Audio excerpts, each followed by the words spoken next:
Because, nobody believed that Jesus was able to rise again. But it's funny that all of these guys that they think Jesus is, the multitudes, were all dead.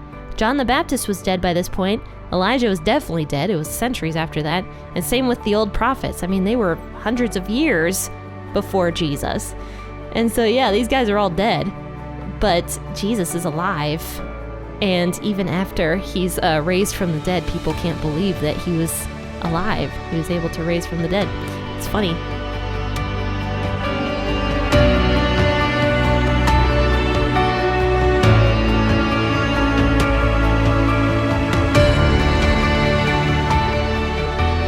Hey, faithful listener, grab your cup of coffee and experience the Bible in a way you never have before. P40 Ministries is a podcast that goes through the Bible cover to cover. It's an awesome narrative that focuses your mind and prepares your heart for God to speak. So join your host, Jenn, for a biblical podcast that's hilarious, informative, imaginative, and fun. The P40 Ministries podcast. Listen now as we go through the book of Luke.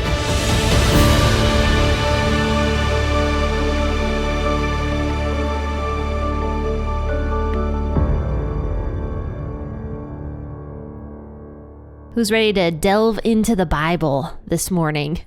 I definitely am. Anyway, hi, my name is Jenn. I am the host of the P40 Ministries podcast, soon to be the Bible Explained podcast. And so today is Thursday, and for those of you who are new on the podcast, I actually do a New Testament episode on Tuesdays and Thursdays, and then I do an Old Testament episode on Mondays, Wednesdays, and Fridays. It's just a fun way to kind of break up the Bible and to talk about it and delve into it a little deeper. And so that's the way I do it. And then it gives you guys a little, interesting, I don't know if it's a break, but like an interesting break in the week from the Old Testament to the New Testament, and then back and forth and back and forth. So yeah, that's the way I do it. So since today is Thursday, we're going to be talking about Luke. So we are in Luke chapter 9 today, verses 10 through 21. We talked about the first part of verse 10 on Tuesday, and now we're talking about the second part of verse 10. So I guess we're starting at 10b. 10b. Okay, so grab your Bible and your cup of coffee or your cup of tea or whatever you like to drink in the morning, and let's go ahead and read. He took them and withdrew apart to a desert region of a city called Bethsaida. But the multitudes, perceiving it, followed him. He welcomed them, spoke to them of God's kingdom, and cured those who needed healing. The day began to wear away, and the 12 came in and said to him, "Send the multitude away, that they may go into the surrounding villages and farms and lodge and get food, for we here are in a deserted place." But he said to them, "You give them something to eat." And they said, "We have no more than 5 loaves and 2 fish, unless we should go and buy food for all these people." For they were about 5,000 men. And he said to his disciples, "Make them sit down in groups of 50 each." They did so and made them all sit down. He took the 5 loaves and the 2 fish, and looking up to the sky, he blessed them, broke them, and gave them to the disciples to set before the multitude. They ate and were all filled. They gathered up 12 baskets of broken pieces that were left over. As he was praying alone, the disciples were with him, and he asked them, "Who do the multitude say that I am?" And they answered, "John the Baptizer, but others say Elijah, and others that one of the old prophets has risen again." He said to them, "But who do you say that I am?" And Peter answered, "The Christ of God." But he warned them and commanded them to tell this to no one, saying, "The Son of Man must suffer many things and be rejected by the elders, chief priests, and scribes, and be killed, and on the 3rd day be raised up." So what we talked about on Tuesday was Jesus sent out his 12 disciples into all the different regions all around Israel, I would guess. And so they had to go and teach and heal people and cast out demons and just do whatever they were supposed to be doing. And we don't know how long this took. It could have been several months. It probably was several months that Jesus was alone doing his own ministry, and his disciples went out and did their thing. So now the disciples all came back and told Jesus all the stuff that they did. because they did in fact heal people and cast out demons and just do all sorts of crazy stuff that the ordinary person wouldn't be able to do. And so they're celebrating with Jesus and talking to him about it. So Jesus takes the 12 disciples and brings them to a deserted area of Bethsaida. And he probably did this, honestly, to take a vacation with his disciples. If you listen to my previous episodes about the feeding of the 5,000 people, that is something I did mention, was that Jesus was probably trying to just get away and like hang out with his disciples for a little bit. So yeah, they go camping and they go to like a wilderness area to go camp there. And Jesus and his disciples, it seems like they do a lot of camping. And so they're always like traveling around just to like random places. And they probably just camped all the time. So they go to this place called Bethsaida, but the multitudes heard about it somehow. So the multitudes just found out that Jesus was going to a deserted area. So Jesus gets there and then all of a sudden he looks and then there's this multitude everywhere. Or maybe people just started showing up one by one by one. And it says that he actually had compassion on them. I think Matthew stated that Jesus had compassion on the multitudes as if they were lost sheep without a shepherd. And so he just had compassion on them. But Luke says that Jesus welcomed them. So even though Jesus' original intention was actually to get away from the multitudes and spend some quality time with his friends, that didn't end up happening. Instead, he ended up welcoming the multitudes to him. And I don't know if the disciples were happy about this or not. They could have been like kind of frustrated. They could have been like, oh man, like we just, got away from all this and now here they are again. And maybe that's, I don't know, that's probably pretty accurate actually as to what happened on the disciples' side. I know I would feel that way. Like sometimes I just don't want to be near people. I've been feeling more and more introverted recently. I'm definitely an extrovert. I think I've always been an extrovert, but like recently, these like past couple of weeks, I don't know. I think I just need some rest or something because I've been kind of like keeping to myself and not doing as much stuff. But yeah, I mean, we all need a break. We all need rest. And I'm sure the disciples felt the same way. And we're probably like, oh man, like here we go again with the multitudes. But Jesus welcomes them. He's compassionate towards them. He's friendly towards them. But then it says that during the entire long day, so this was a long day that happened, right? Because they probably are coming in the morning, the multitudes, and just staying and staying and staying. So evening rolls around. Jesus was healing people. He was teaching. He was doing all sorts of stuff. So now the disciples are basically like, Jesus, send these crowds away. It's getting late. They need their rest. They need to go and eat. Otherwise, they're going to get sick because they haven't eaten all day. And so the disciples, even though possibly they may have wanted the multitudes gone to just like relax, their primary concern, it sounds like, really was for the multitudes in the sense of they didn't want the multitudes to get sick because nobody had eaten. And it's possible the disciples were very hungry themselves as well because they also did not have a lot of food. So Jesus says to the disciples, he says, you give them something to eat. And the one question I actually had about that today was, why would Jesus tell the disciples to give the multitude something to eat if he knew the disciples had nothing to give the multitudes, and also if he knew that he was going to feed the multitudes anyway? Why would Jesus ask this question? Why would he tell his disciples to give them something to eat? And so I thought about that while I was researching this topic for today. And what my conclusion was for that is that not only was he calling his disciples to faith and to, compassion for the multitudes maybe, but he was also kind of showing the disciples how weak they really are, in a sense. And I wonder if it's because, these disciples just got back from a long journey of healing and doing all this stuff. And I wonder if Jesus was almost showing them like, your power comes from God alone.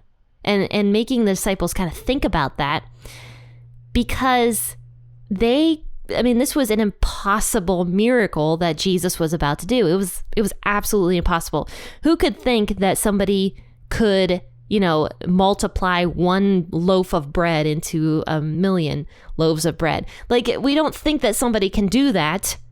And so the disciples didn't have anything to give to the multitudes. And Jesus, I think, was kind of making the point of, even though I have given you authority, I am the authority. Because here's what happens next. It says, they say to Jesus, we have no more than 5 loaves and 2 fish. Unless should we go and buy food for all these people? For they were about 5,000 men. So we know that 5,000 men approximately were there, not to mention women and children. So this could have been upwards of 10,000 people that Jesus was going to feed. And so Jesus doesn't answer his disciples. They're just like, what? Do you want us to go buy food, Jesus? Like, what do you want us to do? And Jesus doesn't answer. And so instead he says to his disciples, make them sit down in groups of about 50 each. So the disciples do, and he made them all sit down. And so Jesus took the 5 loaves, the 2 fish, and he looked up to the sky and he blessed them. So then he starts breaking the bread apart after he prays over the bread. And somehow more and more bread just starts appearing. And so Jesus is breaking the bread and giving it to the disciples to feed to the multitudes. And so he's multiplying these loaves and these fish so much that the people are able to get them and eat them and be filled. So I think really, like, one of the ways we can look at this story is by seeing how Jesus works and also seeing how the disciples work. Jesus was the one with the authority, completely the one with the authority. The disciples, yeah, they had some authority, but they were not able to do this miracle. They were just not able to do it. Jesus was the one who is able to do this miracle. And so Jesus does it. And it's also kind of cool that Jesus calls himself the bread of life. Like, he's the bread of life. He's the one that's going to satisfy us. Like, think about that term, bread of life. Like, bread is very satisfying. It really is. I actually had a buffalo chicken dip thing last night, and it was like in a bowl, like a bread bowl. Oh, it was so good. And like, I didn't even want the chips that came with it. I'm just like, give me that bread. Like, and I'm not a bread person. Like, normally I don't really want the bread, but oh my goodness, that bread was so good. And I got so full after just like a few bites of this bread with the buffalo chicken dip all over it. And oh my goodness, it was delicious. But I mean, Jesus is the bread of life. He satisfies our lives. And so he is producing this bread for his disciples to give to the people. And that's how God works, and that's how the disciples work, and that's how you and I work. God provides, God gives, God has all the authority, he provides, and we are the ones that can distribute that throughout the crowds. What God provides, we distribute. That's how God works, and that's what Jesus basically told us to do, is to preach the gospel to every creature. So we are supposed to live it out, we're supposed to preach it, we're supposed to, take the ideas that God gives us and do them well, and live out our lives in a godly way that reflects God. And so it's almost like an action thing that Jesus is doing here. Like, look, like, I have the bread, I have the miracles, I have the authority, I have all of it.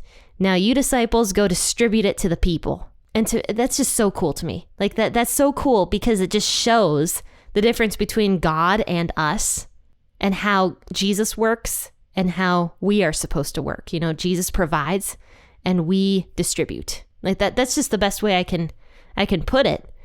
But anyway, it says that after all this, Jesus does in fact send out the multitudes. He sends them away.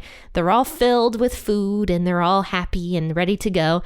And not only were they filled with food, it says that all of them were filled with food. So thousands of people were able to eat to their fill from 5 loaves and 2 fish. And there were 12 baskets of food left over. I've said this multiple times now, one basket for each disciple to take home. So yeah, I mean, that just shows the greatness of Jesus's miracle that was done here. It's just incredible. It's so incredible, you know, how Jesus did that. So after this, it says Jesus was praying alone, and the disciples were with him, and he asked them, "Who do the multitudes say that I am?" Other versions of the Bible actually say that the disciples either interrupted him or joined him or something like that. I don't know if they prayed with Jesus or not. I have no clue. But anyway, Jesus was praying alone, and so the disciples were with him, and he asked them, "Who do the multitudes say that I am?" And so, of course, everything Jesus does, he's doing to make the disciples think. And this is a fantastic coaching lesson, by the way. Always ask questions. If you want to become like a life coach or a coach of any kind, the best way to get people to think is to ask them questions. And Jesus is always asking questions. Isn't that cool? Like Jesus, he's like the ultimate life coach. But anyway, so, I mean, he technically is. Yeah, he's the ultimate life coach. But anyway, Jesus is always asking questions. And so he asks a question to his disciples. "Who do the multitudes say that I am?" So they answer, "John the Baptizer, but others say Elijah, and others say that one of the old prophets has risen again."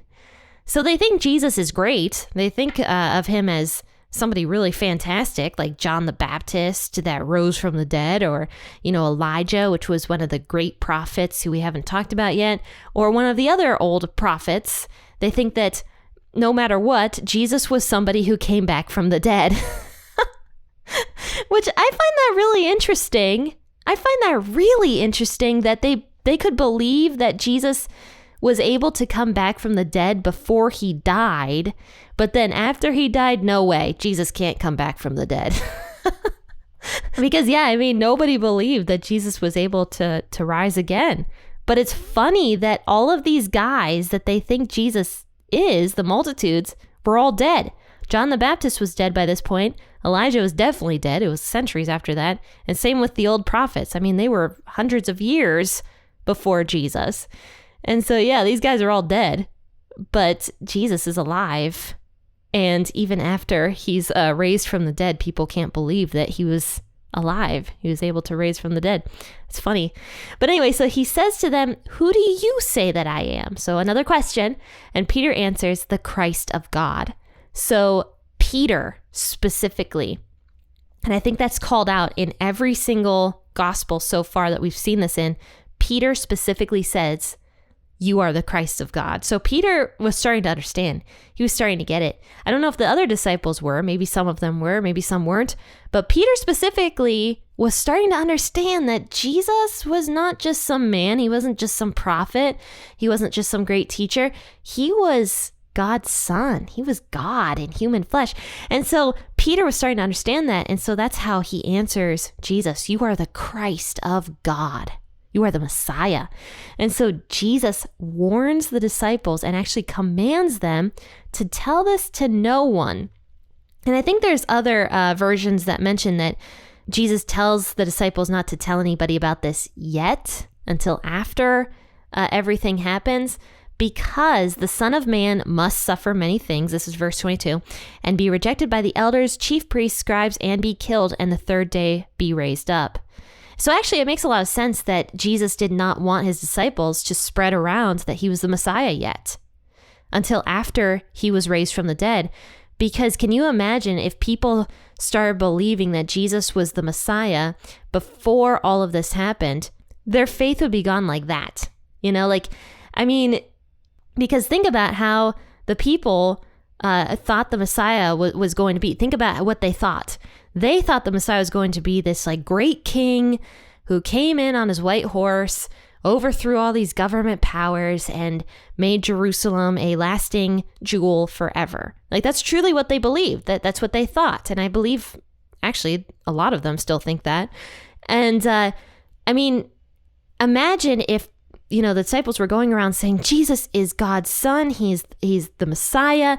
He is God in human flesh. Can you imagine when Jesus goes and dies and the people, their faith would be gone? And I can say the same thing about me. I mean, my faith honestly would be gone at that point. And honestly, I know that, which is sad, but I do know that. Like my faith would be gone at that point, that Jesus could have been the Messiah, because what Messiah could die? What Son of God could die? Like, how could that happen? But, Jesus tells the disciples to keep this quiet until after he is risen from the dead. And I truly believe that was for the benefit of all the multitudes, for them to know that Jesus was the Messiah after he was risen from the dead. Because that's what ends up happening. The disciples go out after Jesus was risen from the dead. They go out and they start preaching. They start preaching and telling people Jesus is the Messiah. And look what happened. He was dead, but now he's gone. He's risen. He's ascended up into heaven. So yeah, he's definitely the Messiah. And the people started believing at that point. In fact, the early church was strong and big. The early church before Paul was huge. And yeah, people were coming to the faith in droves after Jesus rose from the dead.